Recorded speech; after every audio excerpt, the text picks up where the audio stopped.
नमस्कार साथियों, मेरा नाम है आर.के. सिंह। संस्कृति आईएएस यूट्यूब चैनल के magazine summary and analysis series में आप सभी का स्वागत है। इस सीरीज के अंतर्गत आप सभी जानते हैं कि हम जो भी महत्वपूर्ण मैगजीन्स हैं उन मैगजीन्स में प्रकाशित जो आर्टिकल्स हैं उन पर हम चर्चा करते हैं। और इसी क्रम में आज हम जिस मैगजीन की चर्चा करने वाले हैं वो मई महीने की साइंस रिपोर्टर मैगजीन है। तो इस मैगजीन में जो आपके लिए महत्वपूर्ण आर्टिकल हो सकता है और वो जो आर्टिकल है वो संस्कृति आईएएस की मई महीने की मैगजीन में प्रकाशित हुआ है, उसी पर हम चर्चा करेंगे। तो चलिए देखते हैं कौन सा महत्वपूर्ण आर्टिकल है जिसकी हम चर्चा करने वाले हैं। तो देखिए, इस साइंस रिपोर्टर मैगजीन में एक बड़ा ही महत्वपूर्ण आर्टिकल है जो आपके आगामी परीक्षाओं या आपके जो भी विषय वस्तु है उसको ध्यान में रखते हुए ये महत्वपूर्ण हो जाता है। तो इस पर हम चर्चा करेंगे। आर्टिकल की जो थीम थी, जो शीर्षक था, वो था पशु कोशिकाओं में सूर्य के प्रकाश का उपयोग। ये बड़ा ही महत्वपूर्ण कह सकते हैं कि एक आर्टिकल है और इसमें जो बात कही गई है वो किस संदर्भ में कही गई है वो सबसे महत्वपूर्ण हो जाता है, क्योंकि यहाँ पर जो बात कही जा रही है वो सेल्स के संदर्भ में कही जा रही है। जो कोशिकाएं होती हैं उन कोशिकाओं के संदर्भ में ये जो बात है वो कही जा रही है। और कहा जा रहा है कि कोशिका विकास में जो कोशिकाओं का एक तरह से देखें जो डेवलपमेंट है, जो विकास होता है, उस विकास के संदर्भ में ये कहा जा रहा है कि जो कोशिकाएं हैं, जो सेल्स हैं, इनका जो विकास है और इनके विकास के संदर्भ में एक बड़ी ही महत्वपूर्ण जो सफलता है, वो जो सफलता है वो किसको प्राप्त हुई है? तो ये सफलता प्राप्त हुई है वैज्ञानिकों को।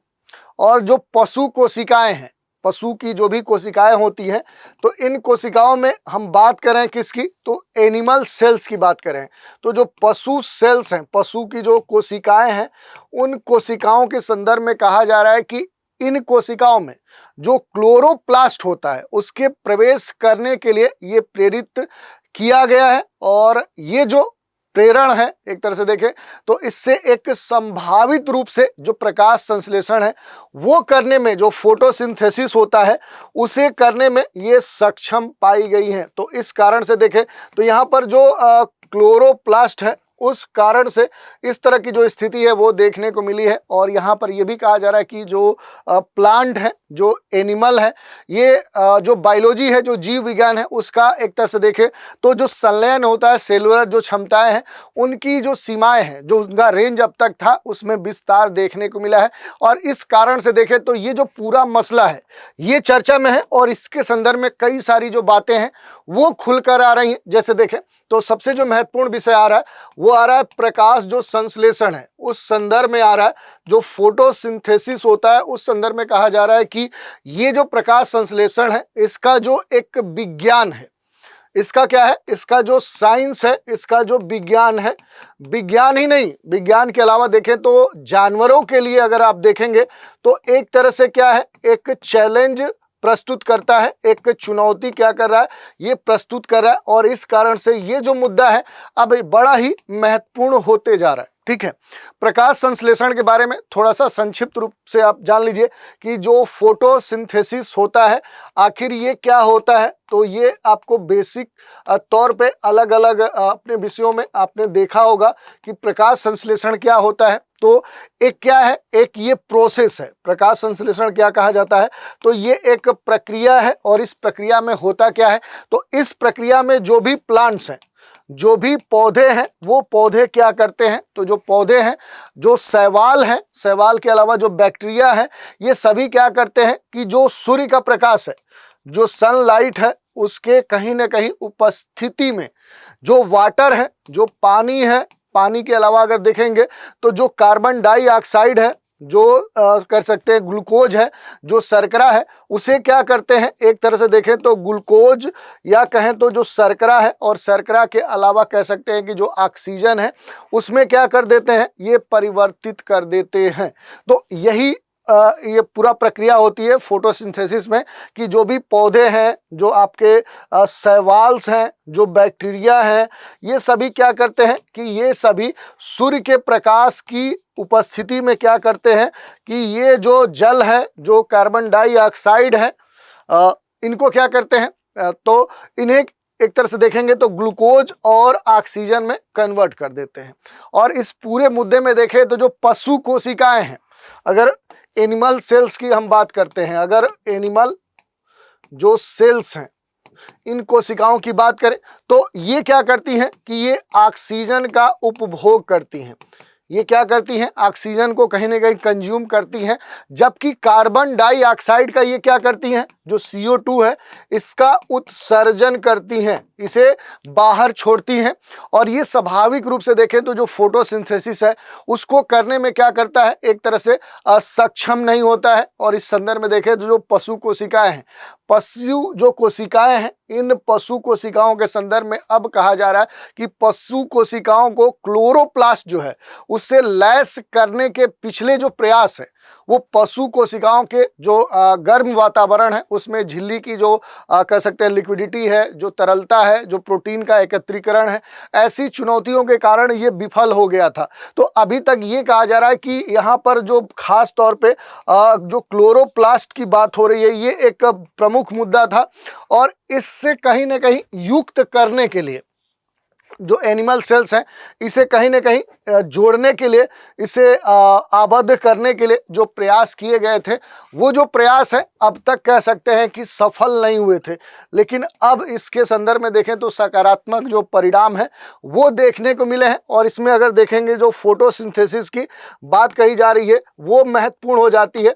तो देखिए प्रकाश जो संश्लेषक है ये पशु कोशिकाओं का विकास कर सकते हैं। टोक्यो जो जापान का टोक्यो यूनिवर्सिटी है उसकी एक टीम ने पशु कोशिकाओं में जो क्लोरोप्लास्ट है उसके शामिल करने में एक तरह से देखें तो सफलता अर्जित कर ली है। और ये जो पूरा साइंटिस्ट की टीम थी, इस टीम ने यहाँ पर कहा जा रहा है कि खास तौर पे एक लाल शैवाल जो उच्च तापमान में क्या होता है वो डेवलप होता है, उसको कहीं ना कहीं उससे क्लोरोप्लास्ट का उपयोग किया गया है और उन्हें चीनी या जो होमस्टर अंडाशय है उसकी कोशिकाओं के साथ सहसंवर्धित किया जा रहा है, विकसित किया जा रहा है। 2 दिनों के बाद लगभग 20% जो सेल्स हैं उन्होंने क्या किया है? क्लोरोप्लास्ट की कहीं ना कहीं शामिल कर लिया है और प्रकाश संश्लेषण के संकेत दिए हैं। और इससे फायदा यही हो सकता है कि अब ग्लूकोज और ऑक्सीजन निर्मित किया जा सकता है। अब इसमें सबसे महत्वपूर्ण बात क्या है कि आखिर जो भविष्य की संभावना है वो क्या है, उस पर अगर हम थोड़ा सा बात करें तो कृत्रिम जो प्रकाश संश्लेषण है, एक तरह से देखें तो आर्टिफिशियल स्तर पर जो फोटोसिंथेसिस है ये पशु कोशिकाओं के विकास में मदद कर सकता है।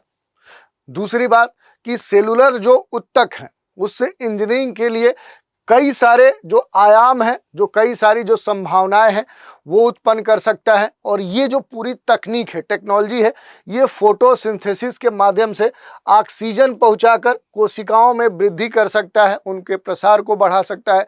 सिंथेटिक जो मांस, त्वचा और जो अंग है, ऐसे जो विषय हैं इनकी प्रयोगशालाओं में विकास को कहीं ना कहीं संभावना उत्पन्न करता है। उत्तकों के उत्पादन को कहीं ना कहीं ये सपोर्ट करता है कि उत्तकों का उत्पादन किया जा सकता है। उत्तकों का अगर उत्पादन हुआ तो भविष्य में इसके कई सारे जो अनुप्रयोग हैं वो देखने को मिल सकते हैं।